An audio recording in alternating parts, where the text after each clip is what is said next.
আমার প্রণাম করার কোনো দরকার নেই। আমার আশীর্বাদ সবসময় তোমার সাথে আছে। জানি মেশো, কিন্তু আজ তো আমার জীবনের সবথেকে স্পেশাল দিন। আর আজকের এই দিনটা সম্ভব হয়েছে খড়িমাসি আর তোমার জন্য। তোমরা না থাকলে তো আজ অনাথের মতো দিন কাটাতে হতো আমায়। কি অবস্থায় থাকতাম কে জানে। You are right way you supposed to be. তোমার এখানেই থাকা উচিত ছিল। এই খুশি, এই আনন্দ, এই পরিবার, এই সবটাই তুমি ডিজার্ভ করো। তাই তো ঠিক সময় ঈশ্বর তোমাকে আমাদের কাছে পাঠিয়ে দিয়েছিলেন। তোমার খুড়িমাসি আর আমার বড় মেয়ে তুমি।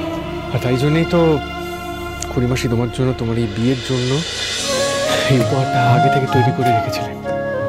খুড়িমাসির খুব ফেভারিট গয়না ছিল এটা। নিজের মেয়ের জন্য সব তৈরি করে রেখেছিলেন। বলেছিলেন তোমার বিয়েতে নিজ হাতে পরিয়ে দেবেন। আজ থেকে এটা তোমার।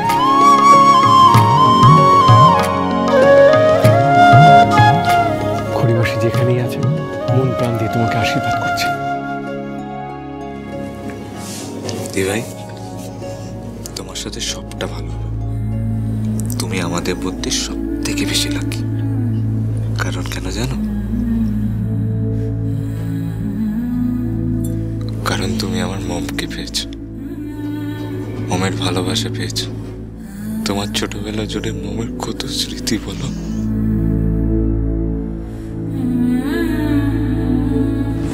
রাখি মাই ফুড। মেয়েটাকে যে কোন কাঁচরা ডিব্বা থেকে নিয়ে এসেছিল, একেবারে আমার লাইফটা পুরো স্পয়েল করে দিল ওই খড়িমাসি। দিদি ভাই, তুমি এখানে এসো, এসো এখানে বসো। আমি এক্ষুনি তোমার দধিমঙ্গলের খাবারটা নিয়ে আসছি। কেমন? রিমঝিম তো রেডি হয়ে গেছে, কিন্তু ওর অ্যারেঞ্জমেন্টস মানে দধিমঙ্গলে তো কিছুই আয়োজন হয়নি রে। তাই তো দই চিড়ে কোথায় সব? ওমা, বড় বৌদি ছোট বৌদি সব গেলে কোথায়? হ্যাঁ, সকাল থেকে ঘুরলি নাকি তোমরা? আমার নাতনিটা শুকনো মুখে বসে আছে, দেখো এখনো চিড়ে দই কিছু আসেনি। বাপরে বাপ, এসেই শুরু করে দিলে। ও নাতনি শুধু কি তোমার একার? রিমঝিম আমাদের সবার নাতনি, তাই তুমি একদম ভারী করো না, সব অ্যারেঞ্জ হয়ে গেছে। দেখো, আমাদের সবার নাতনি হলেও আমাদেরকে কিন্তু কিচ্ছু করতে হয়নি। আমরা ঘুম থেকে ওঠার আগেই দেখছি যে গঙ্গা সব অ্যারেঞ্জ করে রেখেছে। মা গঙ্গা, খুব মিষ্টি মেয়ে তো তুমি। না মানে যার নাতনির বিয়ে তার সেজে গুজে আসতে এত সময় লেগে গেল, আর কি করা যাবে বলো? মধু, সাজবো না কেন? সেই তো ডেফিনেটলি সাজবো, আমার নাতনির বিয়ে বলে কথা। সে না হয় বুঝলাম, কিন্তু আপাতত যার বিয়ে তার উপর আমরা একটু কনসেন্ট্রেট করি। হ্যাঁ, দধিমঙ্গলটা সেরে ফেলতে হবে তো। শুরু করতে হবে, কিন্তু এতক্ষণে সবাই ঠাম্মি এসছে, মা কোথায় তা তো দেখা নেই। মেয়ের মা তো মেয়ের ঠাম্মির চেয়েও বেশি সাজছে। হ্যাঁ, ওকে তো সুন্দর করে সাজতেই হবে, মেয়ের বিয়ে বলে কথা।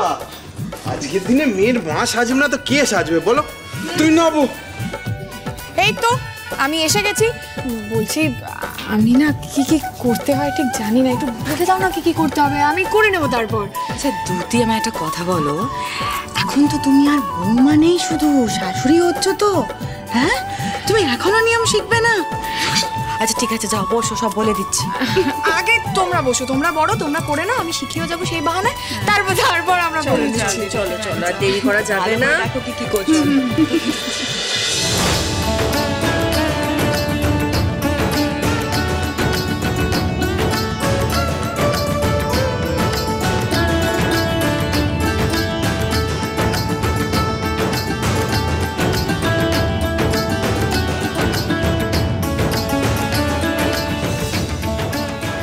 যাও দিদি, এবার তুমি যাও। হ্যাঁ, এই বোন শোন না, বলছি আমি আর তুই একসাথে রিমঝিমকে বরণ করব।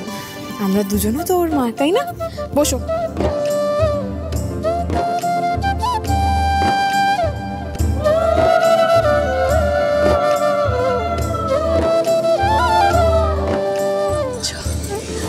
মিমি দাঁড়াও, কি হলো? চলে গেলে হবে? আরে বাবা, ইটস ওকে, প্রণাম করতে হবে না। ঠিক আছে, এদিকে আমিও আদর করব। এইদিকে বাবা, তুই তো মানে বারে বাবা বাবা, আজ দিদি ভাই বিয়ে বলে সব আদর দিদি ভাই পাবে, তাই তো? এই দিস ইজ নট ফেয়ার। এইটা তো পসিবল নয় যে আমি আমার আয়ুষকে আদর করব না, কারণ সবাই তো জানে এই বাড়িতে যে আমি সবচেয়ে বেশি আমার আয়ুষকেই ভালোবাসি, তাই না? আর আয়ুষের ফেভারিট ওম্যান। তাই এক মিনিট আবার কি হলো?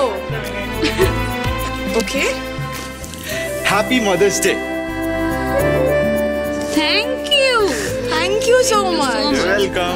Happy mother's day mamma, I love you. ওরে বাবা, বাবা রে, এতক্ষণ মনে ছিল না? দাদাকে দেখে মনে পড়েছে, তাই তো? না না না, কি মনে ছিল? আমি একদম ভুলে গেছি আজ mother's day. Sorry. It's okay mamma, হতেই পারে। এখানে কি সুন্দর সবাই একসাথে মিলেমিশে হাসি খুশি থাকে। এই পরিবারের মানুষগুলোকে ছেড়ে যেতে আর সত্যিই খুব কষ্ট হবে আমার।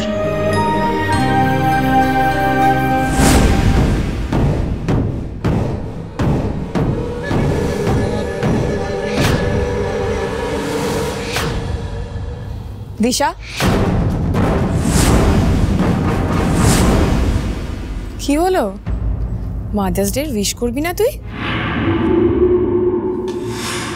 মিমি, তোমাদের সবার প্রিয় তো আয়ুষ আর রিম,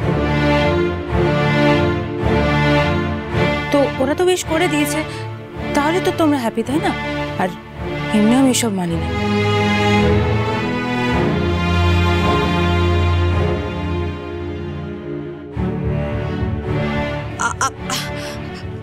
ঠিক আছে ঠিক আছে। আরে বাবা, ভালোবাসাটা ভেতরে থাকলেই হলো। হ্যাঁ, এসব ডেটে পালন করার কোনো মানেই হয় না। আর অনেক আদর করা হয়েছে। ওরে তোরা এবার দধি মঙ্গলের ব্যবস্থা কর, এরপর বেলা হয়ে যাবে, মেয়েটা তো খাওয়া হবে না। আরে গঙ্গা, তাড়াতাড়ি দিয়ে দাও দেখি, এইসব সবাই আমরা খাওয়াতে আরম্ভ করি। হে কি, সবটা নষ্ট হয়ে গেল কি করে?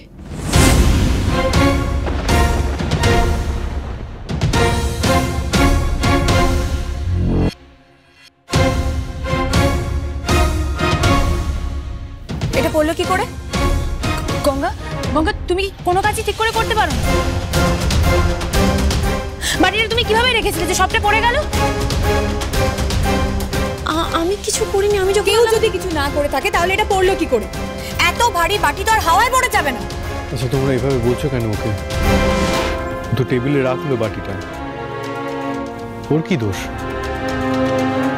ওফ, তোমরা একটু চুপ করবে? হ্যাঁ,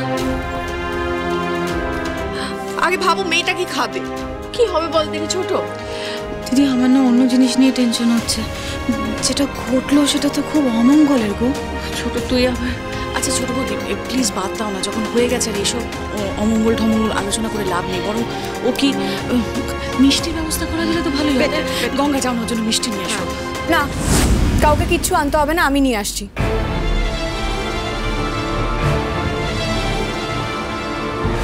বাটিটা উল্টে গেল কি করে? এখানে তো ভালো মতোই রাখা ছিল।